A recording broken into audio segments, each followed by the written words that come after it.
నమస్కారం CCC news కి స్వాగతం నా పేరు రవిశంకర్ వార్తల వివరాల్లోకి వెళ్లే ముందుగా ముఖ్యాంశాలు నగరంలో అభివృద్ధి పండగ జరుగుతోంది ఎమ్మెల్యే ఆదిరెడ్డి శ్రీనివాస్ ముగ్గుల పోటీల విజేతలకు బహుమతుల పంపిణీ నూతనోత్సాహంలో ఊరువాడ గోదావరి తీరానికి సంక్రాంతి వైభవం సంస్కృతి సాంప్రదాయాలు భవిష్యత్ తరాలకు అందించాలి రూరల్ ఎమ్మెల్యే గోరెంట్ల బుచ్చయ్య చౌదరి పలుకు బదిరుల ఆశ్రమ పాఠశాలలో ఘనంగా సంక్రాంతి సంబరాలు రాజమండ్రి స్వరాజ్యనగర్ సంకల్పం సర్వీస్ ఆర్గనైజేషన్ పలుకు బదిరుల ఆశ్రమ పాఠశాలలో సంక్రాంతి సంబరాలు నిర్వహించారు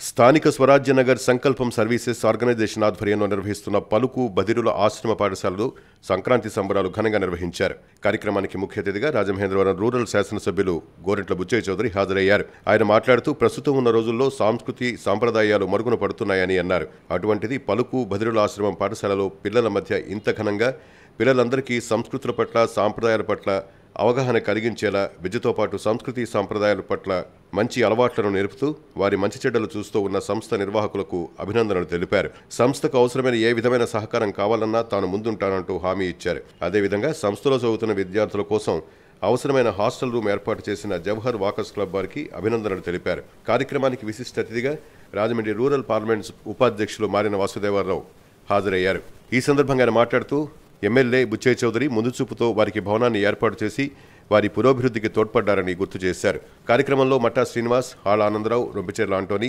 తలారిమూర్తి జవహర్ వాకర్స్ గ్రూప్ సభ్యులు పాల్గొన్నారు కార్యక్రమంలో భదిర చిన్నారులు వేసిన రంగవల్లులందరినీ ఆకర్షించాయి గంగిరెద్దులు కోడిపందాలు మొదలైన సాంప్రదాయ కళలతో పలుకు పాఠశాల ప్రాంగణం సంక్రాంతి సంబరాల పండుగ వాతావరణం అందరికంటే ముందే ఇక్కడికి వచ్చిందని ప్రముఖులందరూ కొనియాడారు పిల్లలందరికీ శాసనసభ్యులు గోరెంట్ల బుచ్చయ్య చౌదరి చేతి మీదుగా దుప్పట్లు టవళ్లు వాటర్ బాటిల్స్ పంపిణీ చేశారు నిర్వాహకురాలు గంట కనకదుర్గ సత్యనారాయణ మాట్లాడుతూ పిల్లలకు నగరపాలక సంస్థచే భవనాన్ని ఏర్పాటు చేసి అన్ని విషయాల్లో కూడా తమకు అండదండలుగా ఉంటున్న గోరెంట్ల బుచ్చయ్య చౌదరికి సంస్థ తరపున పిల్లల తరపున ప్రత్యేక కృతజ్ఞతలు తెలియజేశారు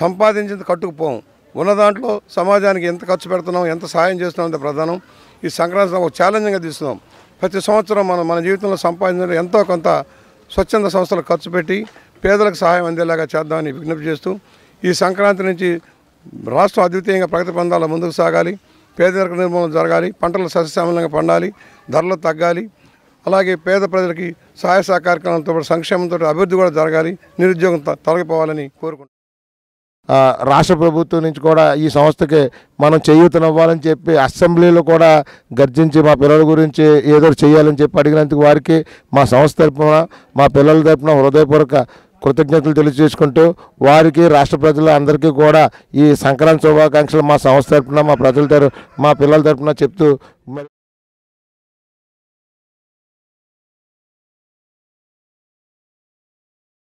Rajamahendravaram Korukonda road P&T colony Sridevi Bhudevi సమేత శ్రీ కళ్యాణ వెంకటేశ్వర స్వామి ఆలయంలో ధనుర్మాస పూజలు నిర్వహిస్తున్నారు Rajamahendravaram Korukonda road P&T colony Sridevi Bhudevi సమేత శ్రీ కళ్యాణ వెంకటేశ్వర స్వామి వారి సన్నిధానంలో ధనుర్మాసం సందర్భంగా కుడారాయి మహోత్సవం అత్యంత వైభవంగా నిర్వహించారు 108 గంగాలతో పాయస పర్యావరణం స్వామివారికి నివేదన చేశారు పూజా కార్యక్రమం ఆలయ ప్రధాన ఆచార్యులు పెరవల్లి శేషాచార్యులు పెరవల్లి సాయిరామాచార్యులు ఆధ్వర్యంలో స్వామివారికి ధనుర్మాస పూజా మహోత్సవాలు నిర్వహించారు కార్యక్రమంలో ఆలయ కమిటీ సభ్యులు గోష్ఠి సభ్యులు పలువురు పెద్దలు పాల్గొన్నారు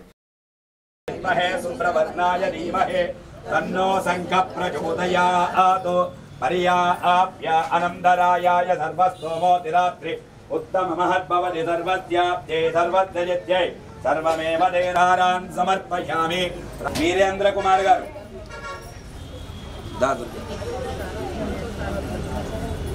కొండారెడ్డి నాగమణి గారు ఏనుగుల గోత్రం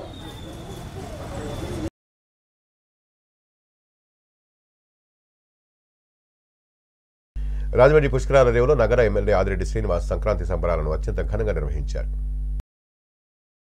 రాజమహేంద్రవరం సిటీ ఎమ్మెల్యే ఆదిరెడ్డి శ్రీనివాస్ ఆధ్వర్యంలో ముందస్తు సంక్రాంతి సంబరాలు స్థానిక పుష్కరాల రేవులో అంగరంగ వైభవంగా జరిగాయి స్థానిక పుష్కరాల రేవు వద్ద కూటమి నాయకులతో కలిసి చేసిన ఈ వేడుక ప్రత్యేక ఆకర్షణగా నిలిచింది. పురుషులు, మహిళలు, యువతులు సాంప్రదాయ దుస్తులు ధరించారు.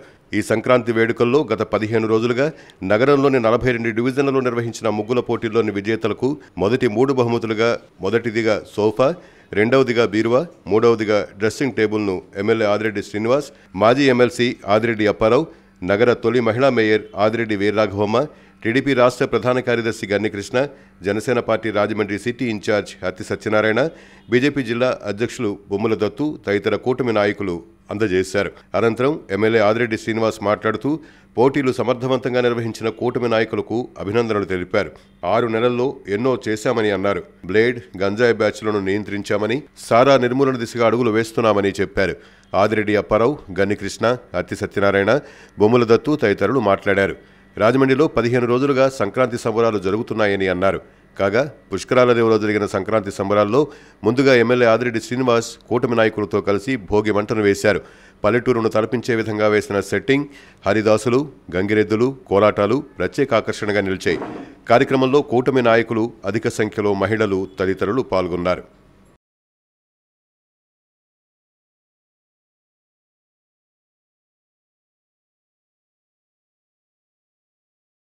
ఒక్కటే ఆలోచన, రాజకీయాలు కాదు, ఓట్లు కాదు. పండగ పూట మహిళలందరూ ఆనందంగా ఉండాలి. పండగ పూట మహిళలు వంటింటికి పరిమితం అవ్వకూడదు. వారు కూడా ఆనందాలు ఉండాలి. మగవారికే కాదు పండగ అంటే. వారి ఆనందంలో ఈరోజు ఆనాడు తెలుగుదేశం, ఈరోజు ఎన్డీఏగా భాగ్యస్వాములు అవ్వాలని అధికారంలో ఉన్న ప్రతిపక్షంలో ఉన్న ముగ్గులు పోటీలు పెట్టాం. హామీ ఇచ్చున్నాం. మీకు ముగ్గులేసే ఓపుకున్నంత వరకు మహిళా మనులు రాజమండ్రిలో ప్రతి సంవత్సరం ముగ్గులు పోటీలు పెడతామని ప్రతి వార్డులో కూడా హామీ. అంటే మీ అబ్బాయి కూడా చాలా బాగా చేస్తున్నాడు, నిత్యం ప్రజల్లో ఉంటున్నాడు అనేది ఉన్నది ఆ రిపోర్ట్లోనూ. అతని ఇంటెలిజెన్స్లోనూ పనిచేస్తాడు, ఎంపీగాను చేస్తూ ఉంటాడు అని చెప్పాడు పర్టికులర్గా. అది నాకు ఎంతో ఆనందం వేసింది. ఆయన పక్కనే కూర్చున్నాను నేను. ఎందుకంటే పనిచేసే వాళ్ళకి ఎవరికైనా గుర్తింపు ఉంటుందన్న మాట మనం ఎంతో సంక్రాంతి శోభ తీసిన ముగ్గుల్లో కూడా, రంగవేలులో కూడా ఎంతో వెరైటీలు నేను చూశాను. 2 చోట్ల చాలా వెరైటీలు దేశభక్తిని ప్రబోధిస్తూ, కొన్ని చోట్ల తెలుగుదేశం పార్టీ గురించి ప్రబోధిస్తూ, అలాగే మన సంప్రదాయాల్ని తెలియజేస్తూ ఎంతో చక్కగా ఈ రంగవేలు తీర్చిదిద్దిన మహిళా సోదరిమణులందరికీ కూడా నేను అందరికీ అభినందనలు తెలియజేస్తాను.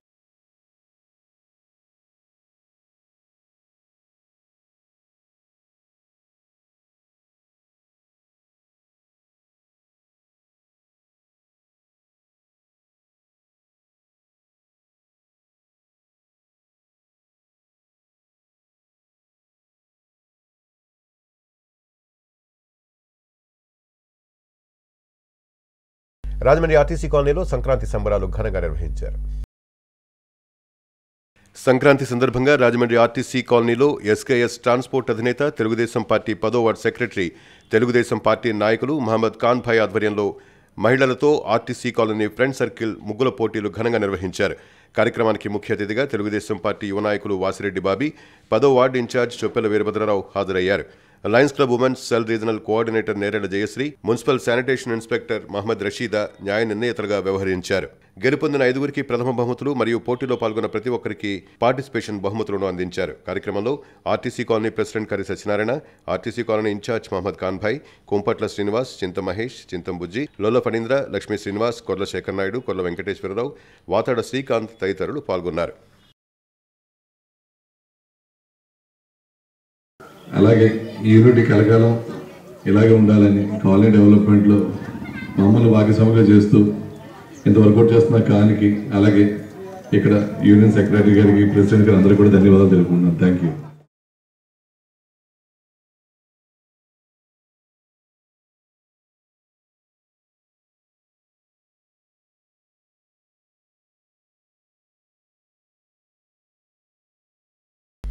ఎన్నికల్లో చిత్తుగా ఓడిపోయిన మాజీ ఎంపీని సొంత పార్టీ వారే పట్టించుకోవడం లేదని, రాజకీయ ఉనికి కోసం ఎమ్మెల్యే ఆదిరెడ్డి శ్రీనివాస్ను విమర్శించడమే పనిగా ఆయన పెట్టుకున్నారని నగర తెలుగుదేశం పార్టీ ప్రధాన కార్యదర్శి బుడ్డిగ రాధ ధ్వజమెత్తారు. రాజమండ్రి ప్రెస్ క్లబ్లో తెలుగుదేశం పార్టీ ప్రధాన కార్యదర్శి బుడ్డిగ రాధ మాట్లాడుతూ వైసీపీ అధికారంలో ఉన్నప్పుడు ఎంపీతో సహా ఆ పార్టీ నేతలంతా బూతులు అసభ్య పదజాలంతో విమర్శలు చేసేవారు. కానీ కూటమి అధికారంలోకి వచ్చాక తమ నాయకులు కనీసం పరుష పదజాలాన్ని కూడా ఉపయోగించడం లేదని గుర్తు చేశారు. మీ తండ్రి పెంపకంలో నీకు సంస్కారం నేర్పలేదా? ముందు సంస్కారం నేర్చుకో అంటూ హితవు పలికారు. ప్రవీణ్ చౌదరిని వెనకేసుకురావడం ఏంటని మండిపడ్డారు. సీనియర్ కార్మికుల చేత వాలంటీర్ రిటైర్మెంట్ చేయించి ఆ ఉద్యోగాలు లక్షలాది రూపాయలు కమ్ముకున్న ప్రవీణ్ చౌదరి మంచివాడిగా కనిపిస్తున్నాడా అంటూ ప్రశ్నించారు. రూరల్ ఎమ్మెల్యే గోరెంట్ల బుచ్చయ్య చౌదరి, గన్ని కృష్ణ మా టీడీపీ రాష్ట్ర నాయకులు, వారి విషయం ఎందుకంటూ హితవు పలికారు. విలేకరుల సమావేశంలో టీడీపీ నాయకులు తురకల నిర్మల, బొర్రా చిన్ని, వై దేవిప్రసాద్, కానేటి ప్రభుదాస్, కానేటి కృపామణి, బోరా కల్పన, మోతా నాగలక్ష్మి తదితరులు పాల్గొన్నారు. ఈయన చేసే పనులన్నీ కూడా అయ్యాయి. అలా చేసుకుంటా వచ్చి చాలామంది దగ్గర మేము ఉద్యోగాలు ఇప్పిస్తామని చెప్పి లక్షలాది రూపాయలు కాజేసేసి ఒక్కొక్కరి దగ్గర కోట్లాది రూపాయలు, దాంతో ఈయన పేపర్ మిల్లుని సర్వనాశనం చేసేసి ఇప్పుడు ఎటు కాకుండా దాని మధ్యలో గాలిలో వదిలేశారు. అలాంటి ఆయన్ని ఈ గాలి భరత్ గారు వెనకేసుకురావటం అసలు కరెక్ట్ కాదని చెప్పి తెలుస్తాం. రాజమండ్రి గీతా భవనంలో శ్రీదేవి భూదేవి సమేత వెంకటేశ్వర స్వామి ఆలయంలో ఘనంగా ధనుర్మాస పూజలు చేస్తున్నారు. రాజమహేంద్రవరం గీతా భవనంలో శ్రీదేవి భూదేవి సమేత శ్రీ వెంకటేశ్వర స్వామి ఆలయంలో ధనుర్మాసం సందర్భంగా విశేష పూజా కార్యక్రమాలను ఆలయ ప్రధాన అర్చకులు కృష్ణమాచార్యులు చేశారు. తిరుప్పావై పాసురాల్లో భాగంగా ఆండాళమ్మవారిని పెళ్లి కూతురుగా ముస్తాబు చేశారు. ఈ సందర్భంగా శ్రీ వెంకటేశ్వర స్వామి కీర్తనతో అభినయ నృత్యం చేశారు. కార్యక్రమంలో గోష్ఠి సభ్యులు, పలువురు ప్రముఖులు పాల్గొన్నారు.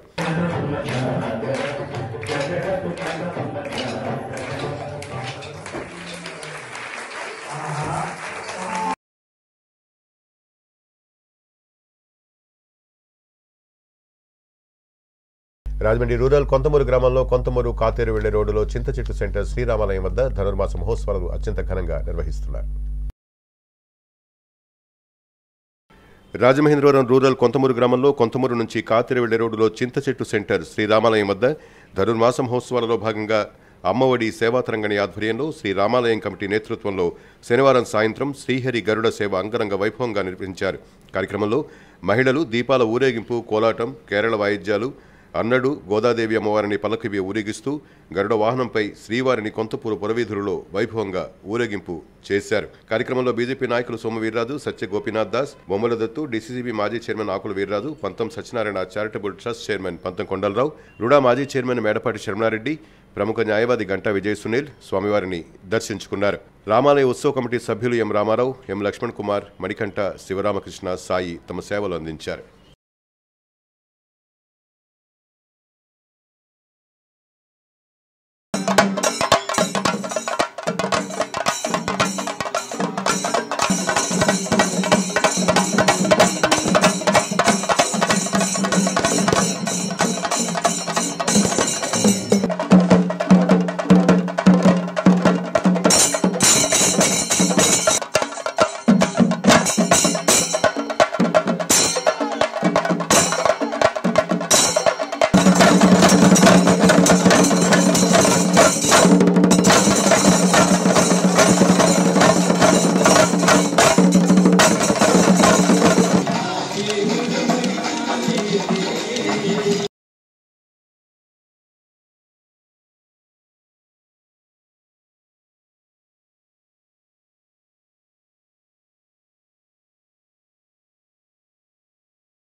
రాజమండ్రి నందం గరిరాజ్ సెంటర్లో రాష్ట్ర ముఖ్యమంత్రి నారా చంద్రబాబు నాయుడు ఫ్లెక్సీకి తెలుగుదేశం నేతలు పాలాభిషేకం చేశారు. ముఖ్యమంత్రి చంద్రబాబు సంక్రాంతి పండుగ సమయంలో తీసుకున్న ముఖ్యమైన నిర్ణయం నిజంగా ఉద్యోగులు, కాంట్రాక్టర్ల ఇళ్లలో మంచి తీపి కబురని ఎమ్మెల్యే ఆదిరెడ్డి శ్రీనివాస్ పేర్కొన్నారు. పెండింగ్ బకాయి బిల్లులను రిలీజ్ చేసిన నేపథ్యంలో తెలుగు యువత రాష్ట్ర ప్రధాన కార్యదర్శి నక్కా దేవి వరప్రసాద్ ఆధ్వర్యంలో ముఖ్యమంత్రి చంద్రబాబు నాయుడు చిత్రపటానికి పాలాభిషేకం చేశారు. కార్యక్రమానికి ఎమ్మెల్యే ఆదిరెడ్డి శ్రీనివాస్ ముఖ్య అతిథిగా హాజరై పాలాభిషేకం చేశారు. అనంతరం ఆయన మాట్లాడుతూ పలు పెండింగ్ బకాయిలను ముఖ్యమంత్రి చంద్రబాబు నాయుడు రిలీజ్ చేసి రాష్ట్రంలోనే ముందుగానే సంక్రాంతి పండుగ తీసుకొచ్చారని చెప్పారు. జీపీఎఫ్కు 519 కోట్లు, సిపిఎస్కు 300 కోట్లు, టీడీఎస్కు 265 కోట్లు, ఫీజు రియంబర్స్మెంట్ కోసం 788 కోట్లు, 26,000 మంది కాంట్రాక్టర్లకు 506 కోట్లు, 650 కంపెనీలకు 90 కోట్లు రాయితీ మంజూరు చేయడం అభినందనీయమన్నారు. అలాగే విద్యుత్ శాఖకు 500 కోట్లు, ఆరోగ్యశ్రీకి 400 కోట్లు, రైతు కౌలు బకాయిలకు 241 కోట్లు కూటమి ప్రభుత్వం రిలీజ్ చేయడం జరిగిందని చెప్పారు. అందరి సంక్షేమం కోరుకునేది తమ ప్రభుత్వమని ఎమ్మెల్యే ఆదిరెడ్డి శ్రీనివాస్ ఈ సందర్భంగా అన్నారు. కాగా తన ప్రభుత్వ హయాంలో జగన్ ఉద్యోగస్తులను ప్రజలను ఏనాడు పట్టించుకోలేదన్నారు. కార్యక్రమంలో అధిక సంఖ్యలో తెలుగు యువత సభ్యులు, తెలుగుదేశం పార్టీ నాయకులు పాల్గొన్నారు.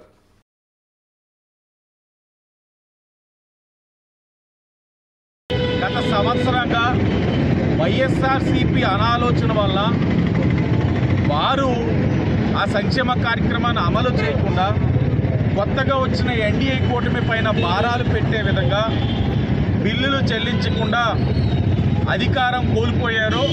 ఈ ఎన్డీఏ కూటమి వచ్చిన తర్వాత ఈరోజు ఫీజు రియంబర్స్మెంట్ ద్వారా 788 కోట్లు 26,000 మంది కాంట్రాక్టర్లకి లబ్ధి చేకూర్చే విధంగా 506 కోట్లు 651 కంపెనీలకి 90 కోట్లు రాయితీ మంజూరు చేయడం చాలా అభినందనీయం.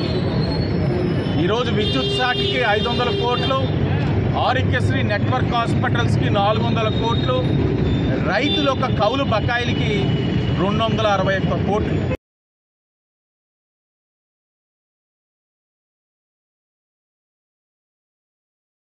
రాజమండ్రి కొంతమూరు కాతేడి రోడ్ శ్రీరామాలయంలో ధనుర్మాస పూజలు సాంప్రదాయ పద్ధతిలో నిర్వహిస్తున్నారు. రాజమహేంద్రవరం రూరల్ కొంతమూరు గ్రామంలో కొంతమూరు నుంచి కాతేరు వెళ్లే రోడ్డులో ఉన్న శ్రీరామాలయం వద్ద ధనుర్మాస మహోత్సవాలలో భాగంగా అమ్మఒడి సేవా తరంగిణి ఆధ్వర్యంలో శ్రీరామాలయ కమిటీ నేతృత్వంలో ఉదయం నుంచి కుడారాయి మహోత్సవంలో భాగంగా అయ్యవారిని అమ్మవారిని వధువు వరుడుగా చేయటం, పసుపు దంచడం, గొబ్బెమ్మలాటలు, 108 పాత్రలలో వేసి నివేదన కార్యక్రమాలు ఆలయ కమిటీ ఆధ్వర్యంలో నిర్వహించారు. కార్యక్రమంలో ఆలయ కమిటీ సభ్యులు ముప్పిడి రామారావు, ముప్పిడి లక్ష్మణరావు, గంధంశెట్టి సూర్యనారాయణ, సెర్ల విశ్వనాథం, సాయి భరద్వాజ్, మణికంఠ, కేశవరావు, డాక్టర్ రామారావు, శ్యామ్ తదితరులు పాల్గొన్నారు.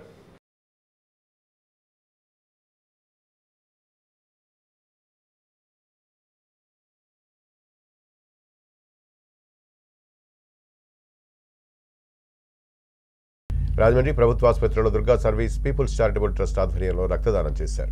DSP Durga service people charitable trust ఆధ్వర్యంలో బొడ్డుపల్లి కుర్మారావు 10వ వర్ధంతి సందర్భంగా ప్రభుత్వ ఆసుపత్రిలో రక్తదానం చేశారు. దుర్గా జిమ్కు చెందిన కె హరీష్, సిహెచ్ లక్ష్మణ్, శివరాం, రాజబాబు రక్తదానం చేశారు. పుష్కరాల రేవులో పేదలకు అన్నదానం చేశారు. కార్యక్రమంలో కుమారులు సింహాచలం, సురేష్ కుమార్, కుటుంబ సభ్యులు సునీత, భవానీ, శ్రీను, వరలక్ష్మి, సురేఖ, ధరణి, కుస్మాదేవి, గౌరీప్రియ, దేవిక, మహతి, సంతోష్ తదితరులు పాల్గొన్నారు.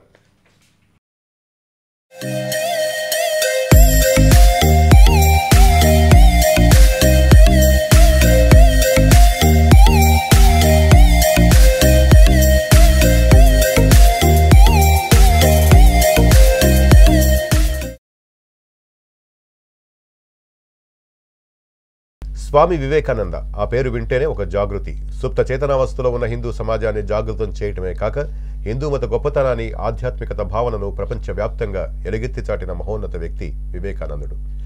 రామకృష్ణ మఠాన్ని స్థాపించి భారతదేశంలో సామాజిక సేవ, ఆధ్యాత్మిక రంగాల్లో యువతకు దిశానిర్దేశం చేశారు ఆయన. జనవరి 12న వివేకానందుడు జయంతి సందర్భంగా ప్రత్యేక కథనం. పుట్టగానే పువ్వు పరిమళిస్తుందన్నట్లుగా చిన్నప్పటి నుంచి ఆయనలో నిస్వార్థ గుణం, ఔదార్య గుణాలు అలవడ్డాయి. వివేకానందుడి అసలు పేరు నరేంద్రనాథుడు. నాటి బ్రిటిష్ పాలనలోని కలకత్తాలో 1863 జనవరి 12న ఒక ఉన్నత కుటుంబంలో జన్మించారు. వివేకానందుడు చిన్నప్పటి నుంచే రోజు ధ్యానం చేసేవారు. నరేంద్రుడు ఆటలలోనూ చదువులో కూడా చురుగ్గా ఉండేవారు. ఏకసంతాగ్రహి. 1880 వరకు మెట్రిక్యులేషన్ పరీక్ష, ప్రవేశ పరీక్ష ఉత్తీర్ణుడై కళాశాలలో చేరారు. అక్కడ ఆయనకు జ్ఞాన తృష్ణ పెరిగి దైవం గురించి తెలుసుకోవాలని పరమ ఆసక్తితో ఉండేవారు. చరిత్ర, సైన్స్తో పాటు పాశ్చాత్య తత్వశాస్త్రాన్ని కూడా అవపోసన పట్టారు. మూఢనమ్మకాలన్నింటినీ విడిచిపెట్టినప్పటికీ సత్యాన్ని మాత్రం కనుగొనలేకపోయాడు. నరేంద్రుడు తనకు వచ్చిన సందేహాలని అనేక పండితుల ముందు వెలిబుచ్చాడు. వారంతా వాదనలో ఆరితేరినవారు. కానీ వారి వాదనలేవి నరేంద్రుణ్ణి సంతృప్తిపరచలేకపోయాయి. వారు ఆలోచిస్తున్న మార్గం కూడా వివేకానందుడికి నచ్చలేదు. అందున వారెవరికీ భగవంతునితో ప్రత్యక్ష అనుభవం లేదని గుర్తించాడు. రామకృష్ణ పరమహంస కాళీదేవికి గొప్ప భక్తుడు. ఆయన భగవంతుని కనుగొని ఉన్నాడని జనాలు చెప్పుకుంటూ ఉండగా నరేంద్రుడు విన్నాడు. ఎవరైనా పండితులు ఆయన దగ్గరకు వెళితే వారు ఆయనకు శిష్యులు కావలసిందే. ఒకసారి నరేంద్రుడు తన మిత్రులతో కలిసి రామకృష్ణ పరమహంసను కలిశాడు. ఆ సమయంలో రామకృష్ణ భగవంతుని గురించిన సంభాషణలో మునిగిపోయి ఉన్నారు. ఒక్కసారిగా రామకృష్ణ పరమహంస దృష్టి నరేంద్రుడి మీదకు మళ్ళింది. ఆయన మనసులో కొద్దిపాటి కల్లోలం మొదలై సంభ్రమానికి గురయ్యారు. నరేంద్రుని ఆకర్షణీయమైన రూపం, మెరుస్తున్న కళ్ళు ఆయన్ను ఆశ్చర్యానికి గురిచేశాయి. నువ్వు పాడగలవా అని నరేంద్రుణ్ణి ప్రశ్నించాడు. అప్పుడు నరేంద్రుడు 2 బెంగాలీ పాటలు గానం చేశాడు. రామకృష్ణులు ఆ పాటలు వినగానే అదో విధమైన తదాత్మ్యంలోకి వెళ్ళిపోయారు. కొద్దిసేపటి తర్వాత నరేంద్రుణ్ణి తన గదిలోకి తీసుకువెళ్ళాడు. చిన్నగా నరేంద్రుడి భుజం మీద తట్టి ఆయనతో ఇలా అన్నాడు. ఇంత ఆలస్యమైందేమి? ఇన్ని రోజులుగా నీకోసం చూసి చూసి అలసిపోయాను. నా అనుభవాలన్నింటినీ ఒక సరైన వ్యక్తితో పంచుకోవాలనుకున్నాను. నీవు సామాన్యుడివు కావు. సాక్షాత్తు భూమికి దిగివచ్చిన దైవ స్వరూపుడవు.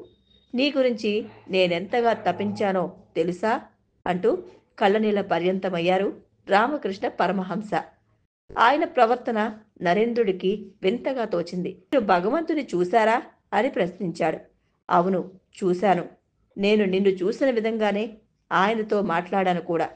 అవసరమైతే నీకు కూడా చూపించగలను. కానీ భగవంతుని చూడాలని ఎవరు తప్పించిపోతున్నారు అన్నాడాయన. ఇప్పటిదాకా ఎవరు తాము భగవంతుని చూశామని చెప్పలేదు. కానీ ఈ మాత్రం నేను భగవంతుని చూశానని చెప్తున్నాడు. ఎలా నమ్మడం అని సంశయించాడు. 1 నెల రోజులు గడిచాయి. నరేంద్రుడు ఒక్కడే దక్షిణేశ్వరకు వెళ్ళాడు. రామకృష్ణుల వారు మంచం మీద విశ్రాంతి తీసుకుంటున్నారు. నరేంద్రుని చూడగానే అతడు చాలా సంతోషించారు. మంచం మీద కూర్చోమన్నారు. అలాగే ధ్యానంలోకి వెళ్ళి తన కారును నరేంద్రుడి ఒడిలో ఉంచారు. క్షణం నరేంద్రుడికి బాహ్య ప్రపంచంతో సంబంధాలు తెగిపోయాయి. కాసేపటికి నరేంద్రుడు మళ్ళీ మామూలు మనిషి అయ్యాడు. రోజులు గడిచే కొద్దీ ఒకరి పట్ల మరొకరు ఆకర్షితులయ్యారు. ఒకరిని విడిచి మరొకరు ఉండలేని స్థితికి వచ్చారు. నరేంద్రుడి గొప్పతనాన్ని తెలుసుకోవడానికి కృష్ణుల వారికి ఎంతో సమయం పట్టలేదు. కాళికాదేవి ఆయనకు మార్గనిర్దేశనం చేసింది. కానీ నరేంద్రుడు మాత్రం ఆయనను పరిరక్షించే వరకు గురువుగా నిర్ణయించుకోకూడదనుకున్నాడు. నరేంద్రుడు నెమ్మదిగా ప్రాపంచిక సుఖాలపై వ్యామోహం తగ్గి సన్యాసం వైపు మొగ్గు చూపడం ప్రారంభించాడు. అది ఆయన తల్లిదండ్రులకు తెలిసింది. అప్పుడు అతను బిఏ పరీక్షకు తయారవుతున్నాడు. 1884లో బిఏలో ఉత్తీర్ణుడయ్యాడు. అప్పుడే ఆయన తండ్రి మరణించారు. వెనువెంటనే ఆ కుటుంబాన్ని పేదరికం ఆవరించింది. నరేంద్రుడు ఉద్యోగం కోసం కాళ్ళరిగేలా తిరిగారు. బట్టలు మాసిపోయి చిరిగిపోయాయి. రోజుకొక పూట భోజనం దొరకడం కూడా గగనమైపోతుంది. చాలా రోజులు ఆయన పస్తులుండి తల్లికి, చెల్లెళ్లకు, తమ్ముళ్లకు తిండి పెట్టేవాడు. వారితో తన స్నేహితులతో కలిసి తిన్నట్లు అబద్ధం చెప్పేవాడు. కొన్నిసార్లు ఆకలితో కళ్ళు తిరిగి వీధిలో పడిపోయేవాడు. ఇంత దురదృష్టం తనను వెంటాడుతున్నా ఎన్నడూ భగవంతుని మీద విశ్వాసం కోల్పోలేదు. నీవు కాళికాదేవికి సాటి ప్రజలకు సేవ చేయాల్సిన వాడివి. నీవు ధైర్యంగా ఉండాలి అంటూ రామకృష్ణుల వారు ఓదార్చేవారు. తరువాత నరేంద్రుడు కొద్ది రోజుల పాటు విద్యాసాగర్ పాఠశాలలో ఉపాధ్యాయ వృత్తిని స్వీకరించారు. మరోవైపు గొంతు క్యాన్సర్తో గురువుగారి ఆరోగ్యం క్షీణించింది. నరేంద్రుడు తన ఉద్యోగం, చదువు రెండూ మానేసి గురు శుశ్రూషలో మునిగిపోయాడు. రామకృష్ణుల వారికి మరణం సమీపిస్తోంది.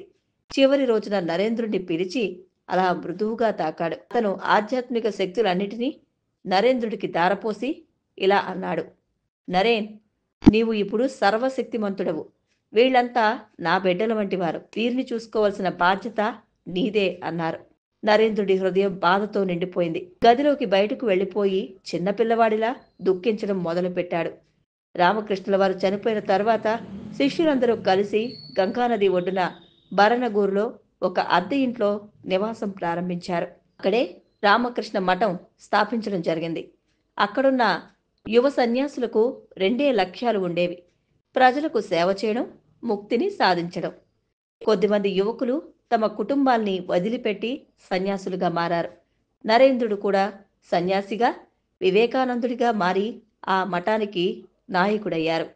నరేంద్రుడు సన్యాసం స్వీకరించి వివేకానందుడిగా మారాడు. భారతదేశం ఆయన గృహమైంది. ఇక్కడి ప్రజలు సోదర సోదరీమణులయ్యారు. దేశమంతటా పర్యటించాడు. తనకున్న ఆస్తి అంతా ఒక కాషాయ వస్త్రము, ఒక కమండలం, శిష్యగణం మాత్రమే. పర్యటనలో ఆయన ఎన్నో పుణ్యక్షేత్రాలను సందర్శించాడు. దారి మధ్యలో గుడిసెల్లోనూ సత్రాలలోనూ నివసించేవారు. కటిక నేల మీదనే నిద్రించేవాడు. అనేక మంది సాధువుల సాంగత్యంలో గడిపాడు. ఆధ్యాత్మిక చర్చలతో, పవిత్ర కార్యాల గురించిన చర్చలతో సమయం గడిపేవాడు. చాలా దూరం కాలినడకనే నడిచేవాడు. ఎవరైనా దయతలిస్తే ఏదైనా వాహనంలో ఎక్కేవాడు. ఆళ్వార్ దగ్గర కొద్దిమంది ముస్లింలు కూడా ఆయనకు శిష్యులయ్యారు. ఎవరైనా రైలు ప్రయాణానికి టికెట్ కొనిస్తేనే రైలులో ప్రయాణం చేసేవాడు. చాలాసార్లు తన దగ్గర డబ్బు లేక పస్తులుండాల్సి వచ్చేది. మైసూరులో స్వామికి దివాను శేషాద్రి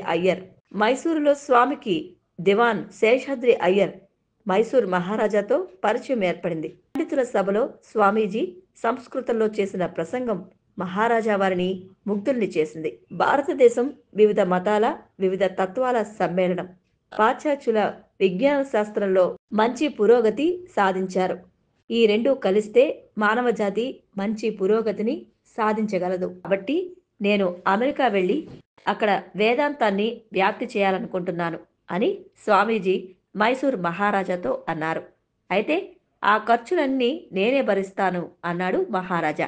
స్వామీజీ అతనుకు కృతజ్ఞతలు తెలిపి సమయం వచ్చినప్పుడు తప్పకుండా అతను సహాయం తీసుకుంటానని చెప్పి సెలవు తీసుకున్నాడు. తర్వాత స్వామీజీ భాస్కర సేతుపతి పరిపాలిస్తున్న రామనాడును సందర్శించారు. అమెరికాలో జరగబోవు సర్వమత సమ్మేళనానికి తప్పకుండా హాజరవ్వాలి. అందుకయ్యే ఖర్చంతా నేనే భరిస్తాను అన్నారు భాస్కర సేతుపతి. దాని గురించి తప్పకుండా ఆలోచిస్తానని ఆయనకు మాట ఇచ్చి అక్కడి నుంచి రామేశ్వరానికి వెళ్లి చివరకు కన్యాకుమారి చేరుకున్నాడు. కొద్ది దూరం ఈదుకుంటూ వెళ్లి ఒక రాయి మీద కూర్చున్నాడు. పాశ్చాత్య దేశాలకు వెళ్లి అక్కడ భారతదేశపు ఆధ్యాత్మిక విలువల్ని వారికి వివరించడం తన ప్రథమ కర్తవ్యంగా పెట్టుకున్నాడు. తర్వాత స్వదేశానికి తిరిగి వచ్చి నిద్రపోతున్న భారత జాతిని మేల్కొల్పాలనుకున్నాడు. ఆయన ప్రయాణానికి ఖర్చుల నిమిత్తం దేశం నలుమూలల నుంచి విరాళాలు వచ్చి పడ్డాయి. కానీ ఆయన మాత్రం తన ప్రయాణానికి ఎంత కావాలో అంతే స్వీకరించాడు.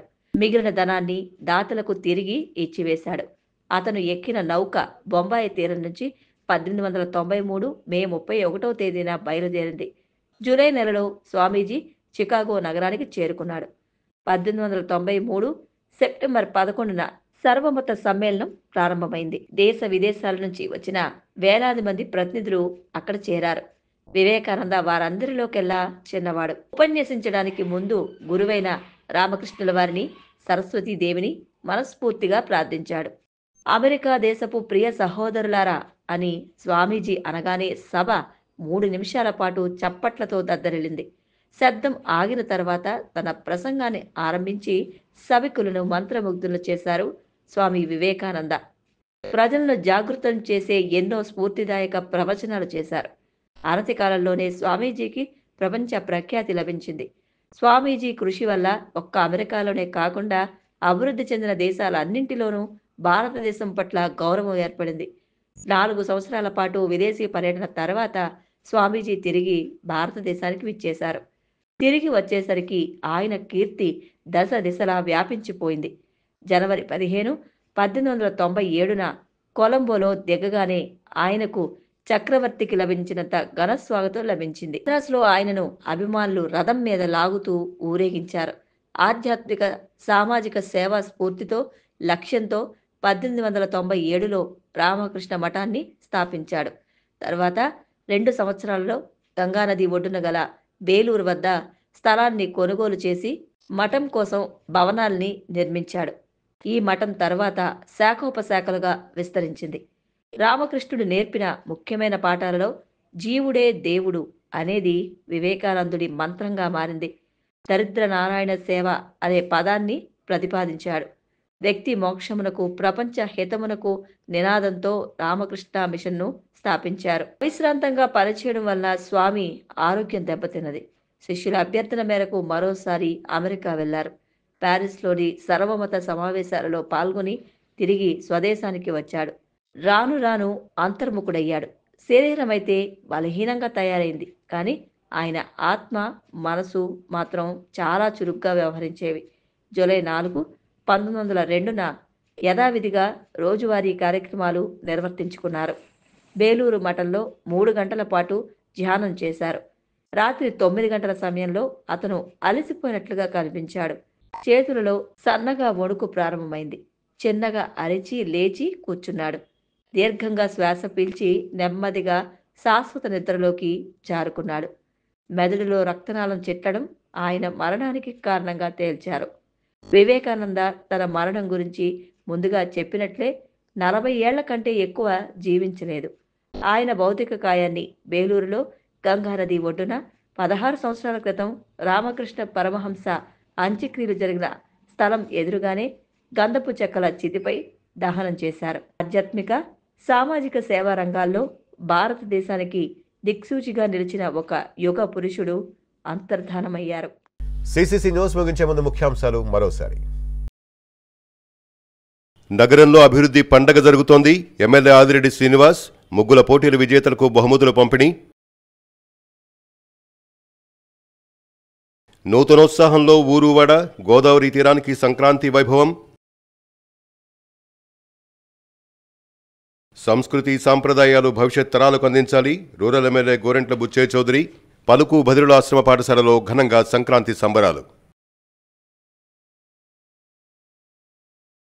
ఇవి వార్తలోని విశేషాలు. తిరిగి రేపటి సిసిసి న్యూస్లో మళ్ళీ కలుద్దాం. అంతవరకు సెలవు. నమస్కారం.